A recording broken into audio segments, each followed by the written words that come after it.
Tonight on KVR News, Austin hosts a vigil for immigrant families. Demonstrators take a stand against President Trump's plans to build a border wall. And the Democratic Party elects a new head. You're watching KVR News, your leader for live local UT coverage. Broadcasting live from the Texas Student Television Studios at the University of Texas. You're watching KVR News at 9, Austin's leader for live local UT coverage. Your news starts right now.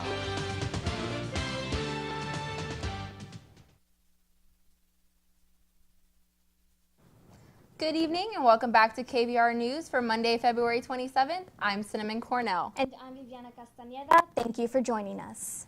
Federal officials will meet with Baylor students and faculty as part of an ongoing investigation of Title IX, or gender equality violations. The U.S. Department of Education's Office of Civil Rights launched the investigation last October after Baylor's former Title IX coordinator, Patty Crawford, filed a complaint against the university. Crawford claimed Baylor did not provide her enough resources to uphold Title IX. Students will be given the opportunity to confidentially meet with federal representatives in order to voice concerns about gender-based violence. Baylor is one of 310 active Title IX investigations at 227 colleges and universities. Authorities predict the investigation will take years to complete. Residents in Walton Hall at Texas A&M University filed a Title IX complaint against the university for eliminating the only all-male dormitory on campus.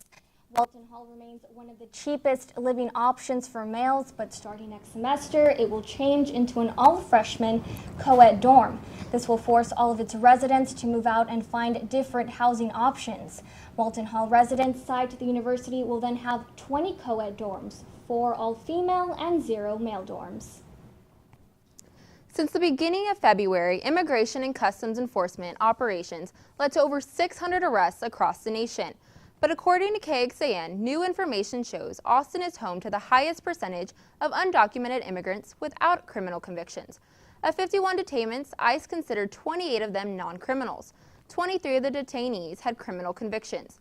ICE says the arrests sometimes occur when a suspected undocumented immigrant is with someone wanted for a crime. The agency also says it does not conduct raids that target people indiscriminately. As controversies over immigration laws continue to arise across the state, Texans stand in solidarity with the immigrant community. We went out to see how the people of Austin come to support of the immigrant families. Nos vamos, y si nos echan, nos regresamos. So that chant is for people who know it is, we are here, aquí estamos, we're not going anywhere, no nos vamos, y si nos echan, and if they kick us out, we're coming right back. Austin citizens came together in a vigil in support of immigrant families. Speakers discussed why they believe the immigrant community is being targeted. And I do believe that this is their last stand, their last attacks against the immigrant community, because they know about the organizing work that's been done and the fact that the hearts and minds in our community have been won. Texas is home to 4.5 million immigrants, including Dulce, who came out to speak on her personal experience in front of a large crowd for the first time. Bueno, pues nerviosa.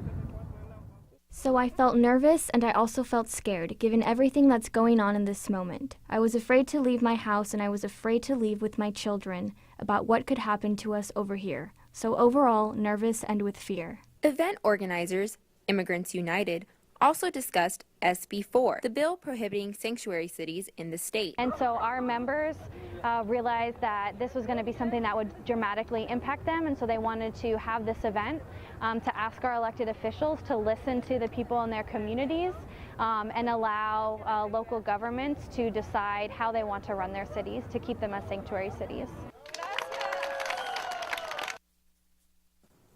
The No Ban, No Wall rally brought people of all backgrounds together for one cause: to unite with immigrants, stand against the travel ban, and the formation of the wall on Mexico's border. Our own Brianna Rodriguez was on the scene.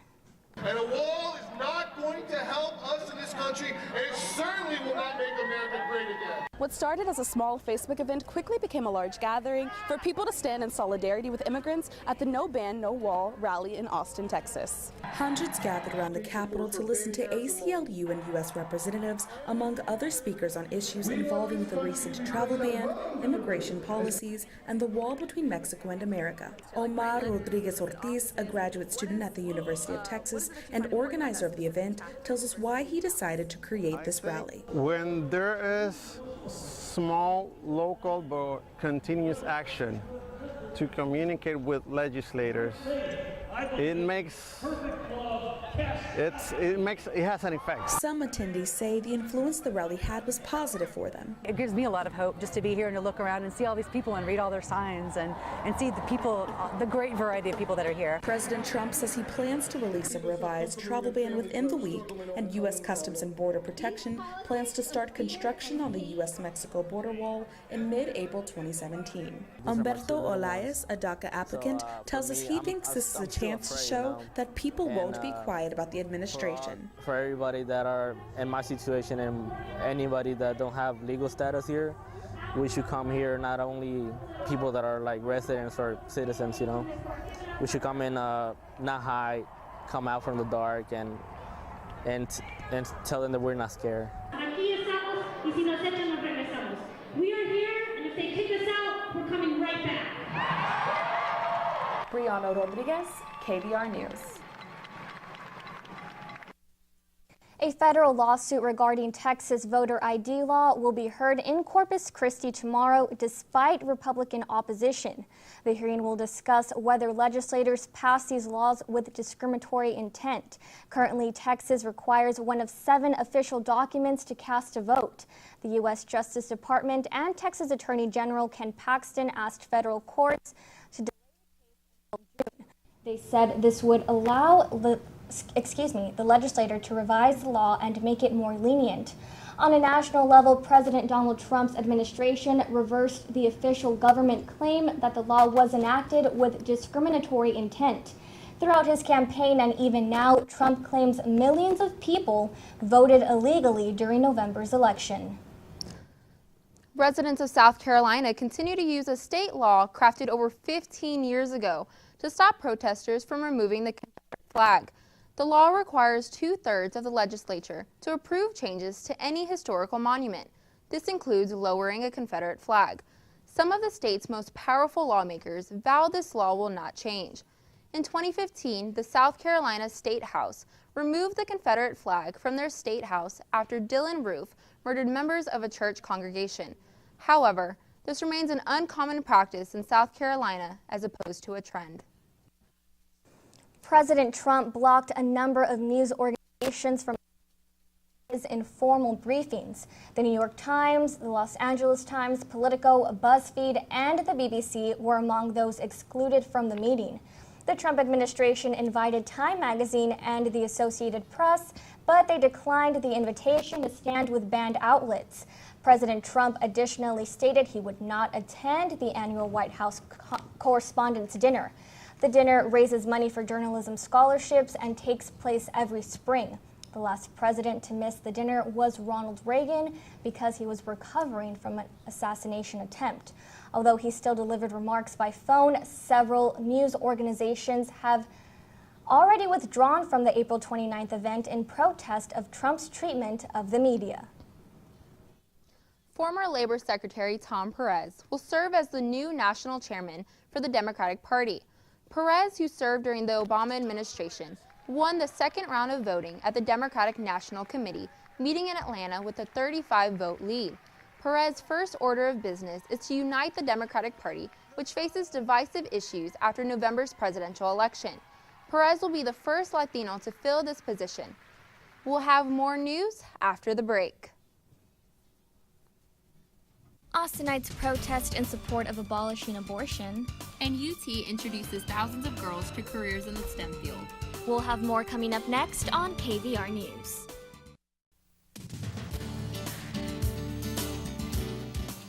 Have a news tip or story idea? Call the KVR News Tip Line, 475-8181.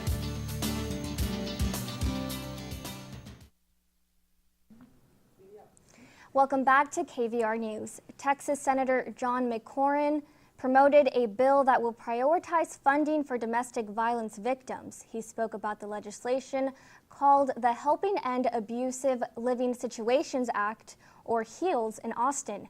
It's meant to help victims find housing after escaping from an abusive situation. The potential bill would allow survivors to stay at housing facilities for a longer period of time. Under the legislation, victims will also receive financial assistance. The U.S. Department of Housing and Urban Development will be tasked with finding additional housing options for victims of domestic violence. And Mick Beggs, a transgendered boy, won the Texas State Girls Wrestling Tournament. State policy did not allow Beggs to compete in the boys' wrestling competition. After a controversial victory, opponents argued that Beggs' testosterone supplements gave him an unfair advantage. Beggs lists his teammates as the main reason for his undefeated season. He expressed his desire to compete against other boys, but UIL League Deputy Director Jamie Harrison said no requests were made by any athlete to change gender divisions. The group Abolish Abortion in Texas rallied for pro-life rights at the Texas state capitol. Several groups spoke at the rally, including those familiar with abortion and members of the Texas legislature, to show their support of the passing of House Bill 948. The bill, which prohibits abortion in the state of Texas, if passed, would recognize that life begins at conception. It would grant fetuses the same rights and privileges as any other person. One of the speakers commented on her admiration that a large number of men were present at the rally to support their female counterparts. So we drafted a resolution last February, and we had asked, spread it as far and wide as we could, asked everyone to bring it to their precinct convention, which is the night of the election in Texas for the primary. You submit it there, it goes to your senatorial convention, and it passes there, and then it goes to the state convention, and all the delegates, there were over 7,000 delegates that voted on there, and it passed by 88%, not only as a plank in the platform, but it passed as a legislative priority, which means that the Republican Party of Texas, there are only 5 of them, wants the 85th legislative session to pass a bill to abolish abortion in Texas. Thousands of young girls flooded UT's campus to learn about careers in the STEM field. The UT's Women in Engineering program hosted Girls' Day. The event gives elementary and middle school students a chance to learn about math, science, and their potential to be successful in these careers, regardless of their gender. More than 150 organizations and 1,300 volunteers worked together to host this day.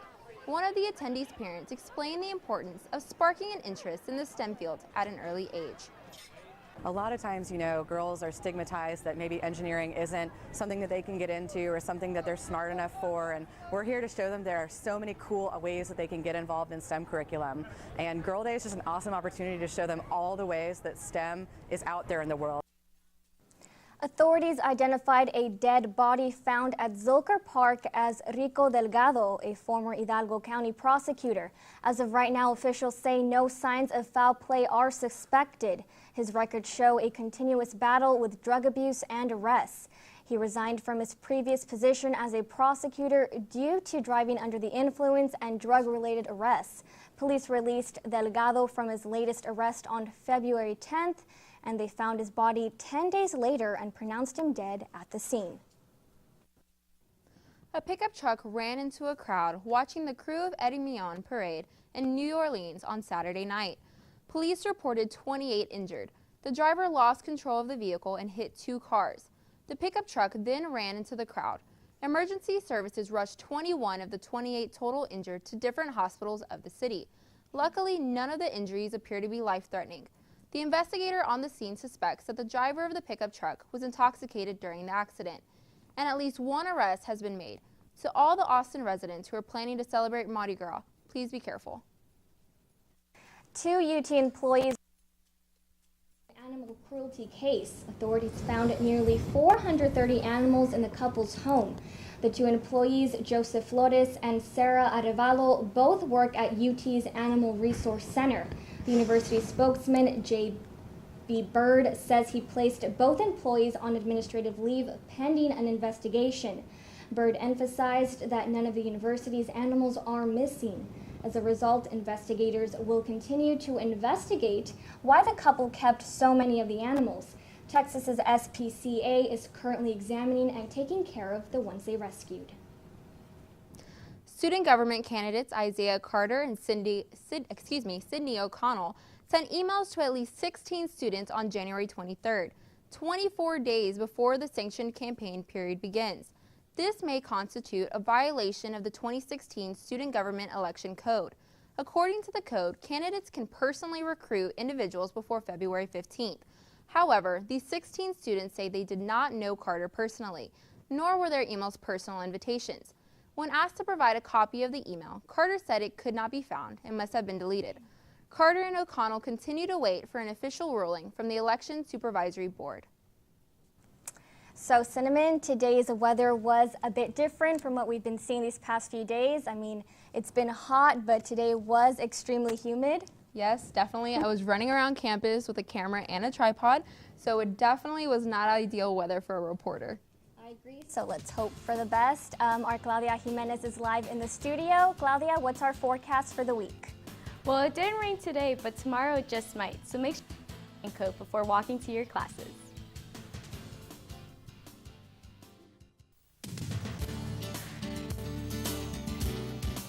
You're watching KVR News at 9. Your campus, your news. Welcome back to KVR News. We expected a rainy day today, but it was very nice and sunny, which was a nice surprise. This week will be fairly warm, but not as hot as last week. On Tuesday, there is a 20% chance of rain until around noon, and a bit of fog before 9 a.m. Otherwise, it will be mostly cloudy with a high near 86 degrees. At night, it will drop to a low of 61 and a 20% chance of showers and thunderstorms after midnight. Wednesday will be mostly sunny with a high near 70. At night, be sure to pack a jacket if you're out and about because it's dropping to 43 degrees. Thursday, we will have a high near 67 degrees with mostly sunny skies and a low of 45. Friday will be partly sunny with a high of 65 and it will drop to a low of 50 degrees. Saturday will have a 40% chance of showers with cloudy skies and a high near 66 degrees. The low will be 57 degrees. Sunday will be mostly cloudy with a high near 77 degrees and a 30% chance of rain. At night, there will be a low of around 60 degrees. That's your weather for the week. Back to you, Cinnamon and Vivi. Thanks, Claudia. We'll be back with Tyler King from College Press Box after the break. Stay tuned.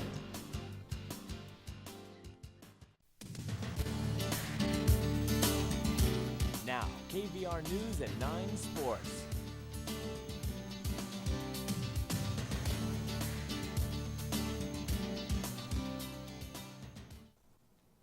Welcome back to KVR News. I'm Tyler King.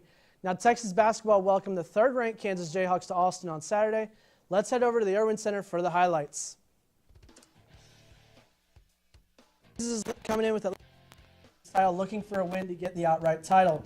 Shaka Smart and the Longhorns are making sure that does not happen on their home court. We're going to begin with Kerwin Roach. Pass off of two defenders, down to Jared Allen. Big fella's going to slam it in for a dunk. Now, Kerwin Roach is going to take the ball in a transition, once again finding Jared Allen for the alley-oop. The start of a dunk fest at the Irwin Center on Saturday. Now, Texas will have an early lead 2019 going into the under-12 timeout. However, Kansas, Dwight Colby is going to take the rebound and slam it in and spark the Kansas offense. Josh Jackson to Landa Lucas, he's going to slam it in. Like I said, slam fest all day long. Shaka Smart not happy with his defense, trying to get them to improve and get back in this game. And also, the fans, they weren't too happy with what they were seeing from Texas as they were heading towards the exits early. Texas would lose the game and 77-67 and continue their poor season. Now, Texas women's basketball fell to Iowa State on Friday, 70-66. That would mark the third straight loss for Coach Aston, the women's program. However, they did win tonight on the road in Manhattan against Kansas State, 69-61, clinching the number 2 seed in the Big 12 tournament this upcoming weekend. Now, baseball this past weekend faced UConn, looking to get their first series win of the season for David Pierce. Let's head over to the dish for Game 1 and 2 highlights. In the bottom of the fourth, Michael Cantu is going to rip the ball down the left field line into the left field corner. However, UConn's left fielder struggles to get to the ball, won't get it in time to get Cantu. He'll have a stand-up double with 1 out in the 4th. Next batter is Casey Clemens, and he's going to take this pitch out to right field. Right fielder's going to go back on it, and it's going to just get right over the fence inside the foul pole. That's going to be a home run. That's Casey Clemens' 2nd homer of the season. Texas has the lead 2-0 in the 4th. Now we'll go to the 6th inning, and it's 3-0 Texas, and Casey Clemens does it once again. This time a no-doubt shot to right field off the Taco Shack sign, giving everybody free tacos. Texas would lead 4-1, and that would be the final score going into Saturday's Game 2. Now, there wasn't much action on Saturday, but Isaac Feldstein in the 6th inning would rip this ball to left center off of starter Kyle Johnston. Zane Gerwitz would get to it, relayed into Dammit Hamilton. Hamilton's relay throw, however, would come up short. 2 runs would score for UConn. Bottom of the 9th, Travis Jones rips one up the middle. Tate Shaw's going to score, but however, that's not going to be enough for Texas as they leave 2 runners on base to end the game. So now Texas looking to win the series in the rubber match on Saturday. Our very own Jonathan Pulisic was at the dish on Saturday, and he has the report on how Texas offense was clicking early in the game. Pitcher Jake McKenzie came in early for relief on Sunday and wanted to prove that his last outing was just an aberration. He showed just how quickly he was able to bounce back by coming in and not giving up a single run when it looked like UConn was on the verge of taking over the game in the early stages. Yeah, for sure. It's hard for me. I didn't know when I get another opportunity because that first outing was so bad on my part. So I appreciate them giving me the opportunity, and it worked out. Got a lot of confidence from it. Staying up on that slide. This weekend was defined by strong pitching led by Jake McKenzie and a huge offensive output led by Casey Clemens and Ryan Reynolds in their home runs over the weekend. Actually, we love the power explosion, but the thing what we want to do is be able to score multiple ways. And I think, we had a hit and run today that we advanced. We did some things today that created. We were able to have Casey come up with a big sack bunt that turned into a base hit drag bunt, and then Michael advances them over. But 2-out hits were important as well. Head coach David Pierce talked about wanting his offense to score in multiple ways, and his offense didn't disappoint, with Ryan Reynolds launching a 3-run home run at the beginning of the game, Zane Gerwitz looping balls into the outfield, and Casey Clemens doing everything from hitting line drives to laying down a sacrifice bunt to lead the Longhorns to a 9-3 victory over UConn on Sunday. I'm Jonathan Pulisic, College Press Box. Thanks for joining us, Tyler. We'll head over to our Brianna Rodriguez to give us the latest scoop in Hollywood. Brianna? The Academy has had a major oops moment. America's favorite couple, the Carters, both make headlines this week, and Rihanna wins big for giving back to the community. We'll have your entertainment news coming up next on KVR News.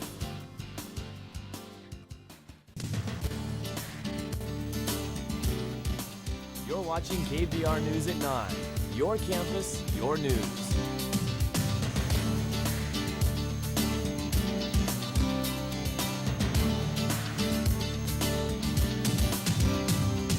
The Oscars went off without a hitch last night until they announced the winner for Best Picture. Presenter Warren Beatty received the wrong envelope when announcing Best Picture, incorrectly declaring La La Land the winner when in reality it was Moonlight. While this is the first time the Oscars made such a tremendous mistake, don't let it overshadow the real win of the night. This marks the first time a movie with an all-black cast won the Oscar for Best Picture. A diverse group of actors and filmmakers also took an Oscar home. Among them, Viola Davis won Best Supporting Actress, Iranian director Asghar Farhadi's movie The Salesman won Best Foreign Language Film, and Mahershala Ali took home an Oscar for Best Supporting Actor. One of America's highest paid couples, Jay-Z and Beyonce, are both making headlines this week. Jay-Z will be the first rapper inducted in the Songwriters Hall of Fame. Last year, he was nominated for this honor, but didn't make the final cut. Beyonce, on the other hand, has had to back out of Coachella following the orders of her doctor. She would have been the first female artist to head the event in 9 years. However, she has promised to perform at Coachella in 2018. Coachella hasn't released which artists will take her place, and we hope all goes well for the Knowles Carter family and their upcoming edition. Fresh off her recent successful collaboration with Puma and her 30th top 10 Billboard hit, Rihanna is back in the spotlight. for an even better cause. The singer was named Harvard University's Humanitarian of the Year due to several philanthropic efforts in Barbados. She built a medical facility to diagnose and treat breast cancer, in addition to creating a foundation for Caribbean students to attend college in the U.S. She will receive the Peter J. Gomez Humanitarian Award on February 28th at a special ceremony at Harvard University. Thanks, Brianna, and thank you for tuning in. Be sure to follow us for news updates throughout the week. You can follow us on Twitter at KVR News or like us on Facebook. I'm Viviana Castaneda. And I'm Cinnamon Cornell. Stay tuned for College Press Box up next on Texas Student Television. Have a great week.